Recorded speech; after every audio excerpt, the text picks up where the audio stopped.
What's up, and welcome to another episode of Los Chingones. I'm here with your hosts, me, Angelo Ferrer, and what up, Mexican Ninja in the house. Still got my fancy hat on because, it makes me feel special. Gotta keep up with my collared shirts. It's the one thing I can do, especially if I'm rocking a tank top, but heaven forbid I don't show up shirtless one of these days. We might get kicked off. That's all good. Sancho Solo's into that stuff, so, He's got a better thing going on than I do, though. Dude, I'm really digging this green screen. And, the new green screen, it looks like I'm sitting chilling with the alien smiley faces. I got Mr. Smiley Face here, and, and then I got the other one over there.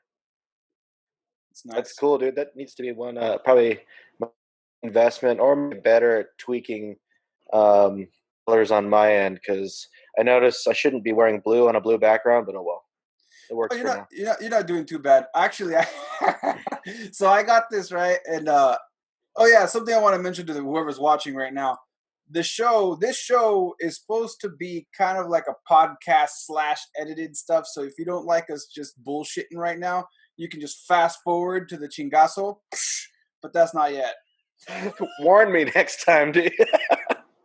You snuck that one in. that was a sneaky chingazo. I was like, You ninja'd the ninja, man. You're screwing up my rep, dude. But that's something we wanted to mention real quick. So if you don't like us, bullshit. But so I have this green screen, right? And I use this. I'm also a teacher. I teach martial arts, and I also teach English.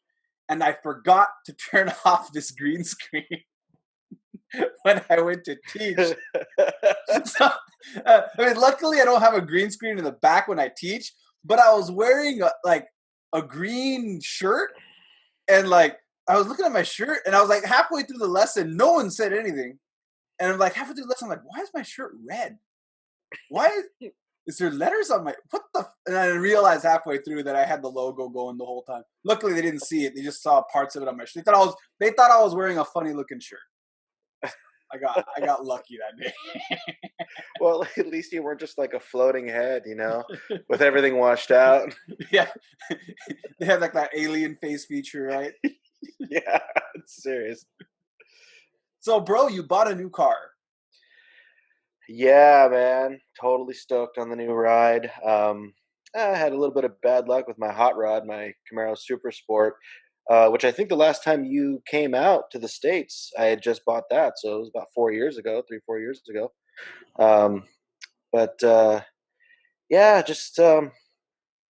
Life was telling me that I needed a little bit more room, especially when I went to go adjust my kid's car seat, and it hit the back window of the Camaro. I'm like, well, time for a bigger car. So, but it's still a hot little number, man. Racing stripes, and it's a Dodge Charger, so I'm excited, very excited. Sick. All right, so here's the ride, man. Sick.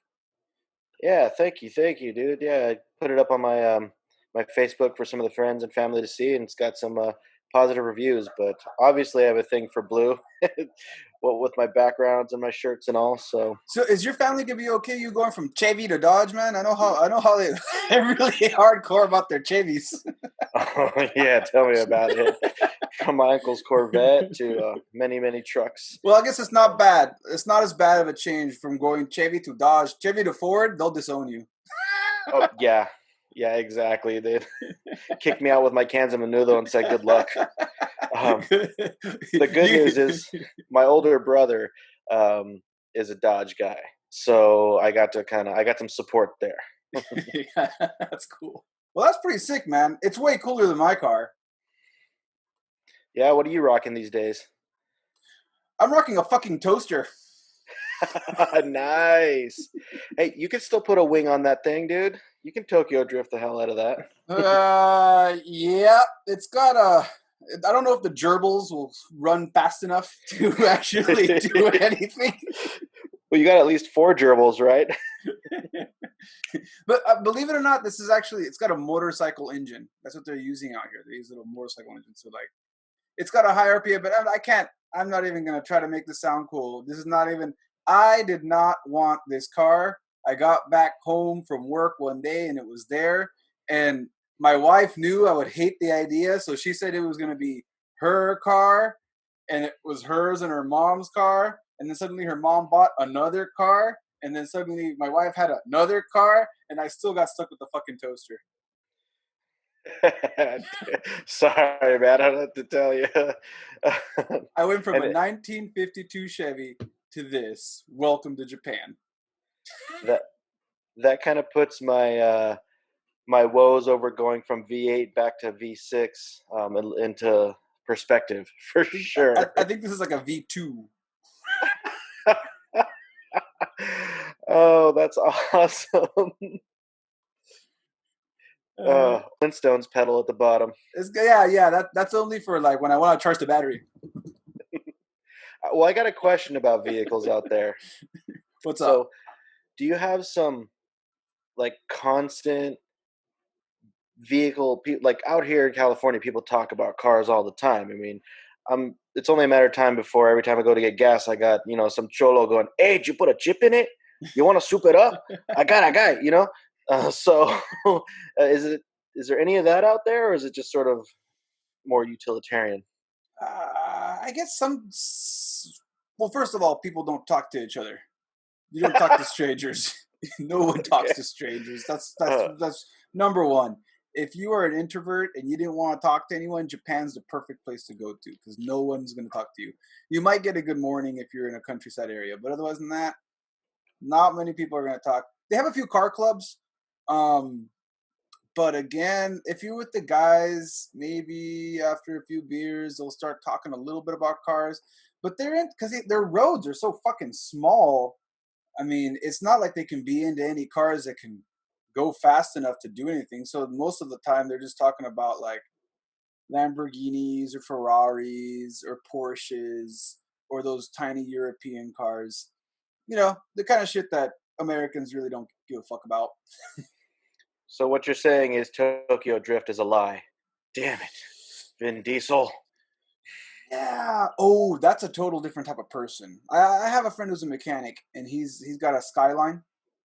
But Ooh, but the OG definitely, Skylines are illegal. yeah, definitely. What's happening out here is it's just really hard to have a fast. I mean, the speed limit's like 20 miles an hour. It's 30 kilometers everywhere you go, 40 kilometers everywhere you go. So it's really low, and they're really strict about it. So yeah, it's not as cool as Tokyo Drift, unfortunately.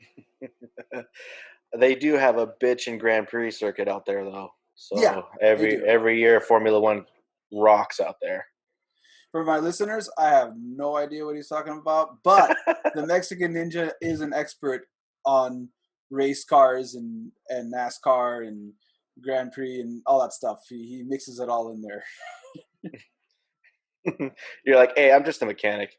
Leave me alone." Yeah, not even that anymore. I retired from that. I'm not even a mechanic anymore.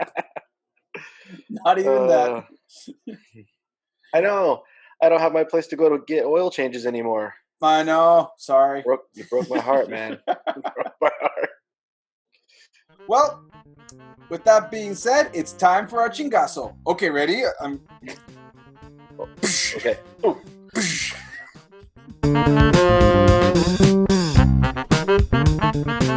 All right, welcome to this week's chingazo. I'm here with your host, co-host, Mexican Ninja in the house.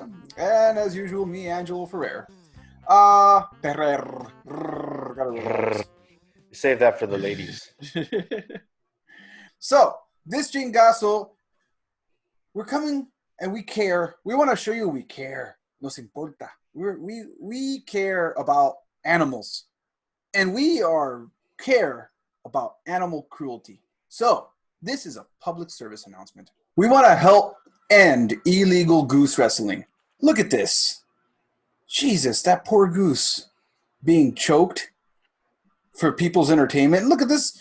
Look at this broad. She's got two geese and she's just going at it, abusing the hell out of these poor geese. That kind of reminds me of the stories I heard of my grandma with the chickens when she had to snap their necks, Wata! And then pluck them for dinner. Whoa, dude. I said We are trying to do a public service announcement, okay? Oh, that's right. That's right. I'm sorry. Goose wrestling is a foul business. And so is snapping chickens' necks. His grandma never did that. He's just trying to be funny. Okay, Peter? Different times, man. They defeat the family. All right, and now it's time for our top bits. So, it's kind of funny, man. The other day, I don't know if this is a bit or a joke, kind of slash true story or not, but apparently a lot of people thought it was funny. My daughter woke up, she was sleep talking, and she's like, shit, I just found some footprints. Mind you, she's 4. So, like, my response was, what should I do? She's like, find some. And then she goes back to sleep. Well, it sounds like you have a mystery novelist on your hands, potentially. And she also knows who's boss, so, you know. I just like how she'll wake up and just randomly yell at me. It's very Puerto Rican of her. Daughter just kicks me. So yeah, I graduated my master's program with a 3.8 and got a magna cum laude. I don't even know if that's how you fucking say it, but I came loud anyway. But at the end of the day, my master's became a piece of paper I just wave around and people still ignore everything I have to say. I should just make more woke YouTube videos. I think those people actually have more credibility these days on the internet. Well, you could be waving around scripture. It would have been cheaper and less reading and practice involved. Probably would have gotten more followers too. Yeah, at least 12 of them. Speaking of scriptures, do Christians actually believe I was on the ark? I hate everyone and I attack anything. I'm a fucking honey badger. Didn't walk from Africa to be stuck on a boat. I live in a hole alone. Fuck you.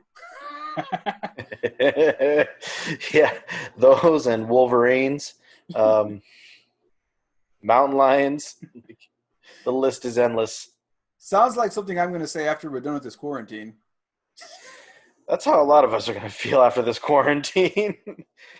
Social distancing might actually become a natural habit. Next bit. I got a little too drunk and did something I really regret. I actually expressed my feelings and anxieties about the future. I know. Luckily, I'm sober now, so I can go right back to bottling all that shit up until my ulcers rupture.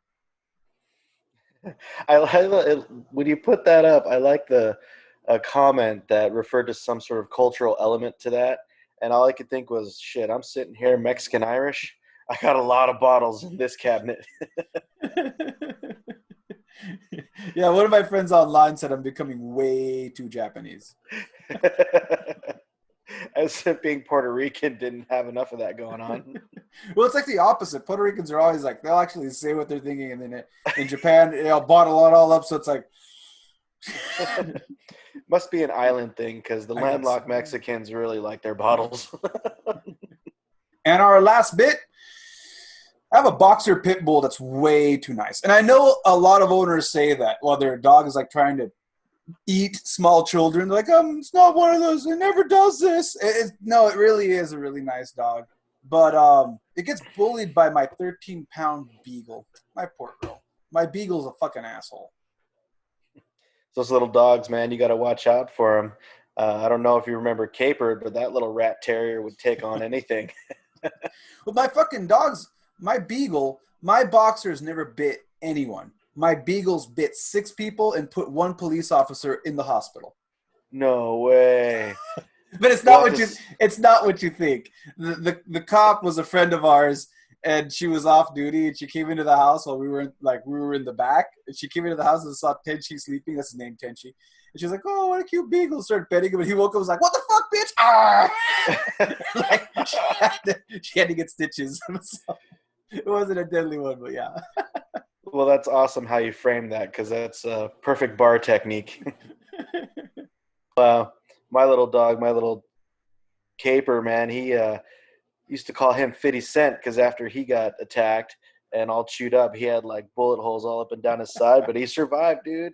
I mean, it's going to be the cucarachas and him once the apocalypse happens. And now it's time for our top memes. This meme is brought to you by Sci-Fi Imaginarium. Help me, pendejo, you're my only hope.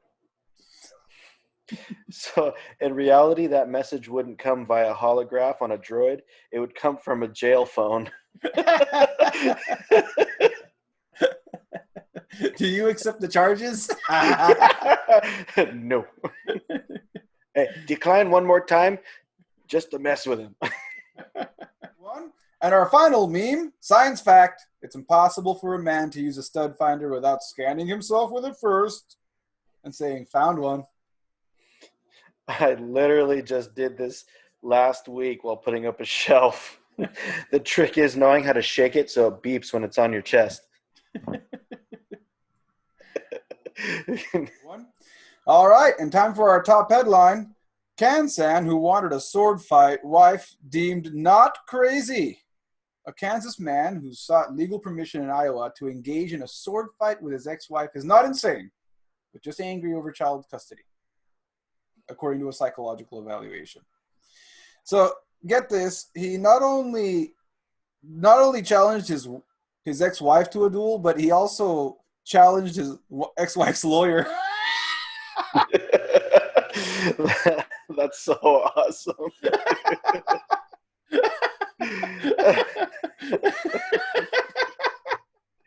Oh, you man. And your lawyer. Yeah. I challenge you. My name is Have at you, filthy lawyer. Oh, well. And that wraps up our another fantastic chingazo. Peace out, homies. Welcome back to Los Chingones. Story time. This story, Aaron actually doesn't know. But he's seen me get like this. See, I have this problem where, as a Puerto Rican, if I start drinking too much Bacardi, the Puerto Rican ratio to my better sensibilities falls out of whack, and the Puerto Rican just takes over. So we were driving to In-N-Out, and El Gringo Chad was driving. Obviously, no, El Gringo Chad was not driving. My wife was driving because both of us were too drunk to drive. So no. So my wife was driving, and we get to the window for our food. And I'm not sure what triggered me, what pissed me off, but I kind of looked inside the In-N-Out, and I saw this 16-year-old white kid with cheese grater pimples all over his face, and I felt like he was eyeing me. Hey, like, looking at me? He was like, what I saw in my mind was this, but what he was probably doing was this. And all of a sudden, and he wasn't even giving us the food. Like, another guy was giving us the food, and so I get mad. Oh, hey, and the guy who's giving us the food was like, what? I'm like, not you, your homie. Tell your homie. And I saw his name tag. His name was Colin. Tell your homie Colin to chill out, bro. You gotta watch out for those Collins, man. They're hard. And then they're all looking at the poor kid, like the manager. Everyone's looking like, what are you looking at him for? That must have been I'm just flipping burgers, man. Leave me alone. That sounds like it must have been a Navy SEAL night. Oh, it was. For those of you that don't know go ahead and explain what the Navy SEAL is. Oh, this ungodly shot glass, which was about 10 inches tall, and every 2 inches had a different marking. So you were either a private, a sergeant, a whatever, and then you finally got to Navy SEAL at the very top. I would say it was about 4 shots worth, and it was certainly a rite of passage in the House de Gringo. So yeah, definitely. It was definitely all 10 inches every 2 inches. It was kind of like my one of my ex-girlfriends. She got around. And this wraps up another episode of Los Chingones. Yep.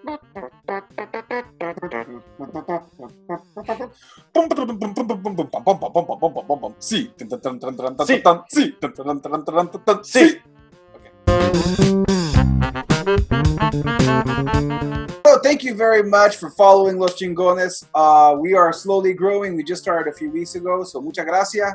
And please tell your Petraca friends to subscribe to our channel. We really appreciate it. Every Taco Tuesday, new episode will be released, so keep that in mind. Anything you want to tell them? Nope. Taco Tuesday sounds fun. Margaritas, chingones, tacos. Doesn't get any better than that. All right. Sí. Sí. Sí. Sí. Sí.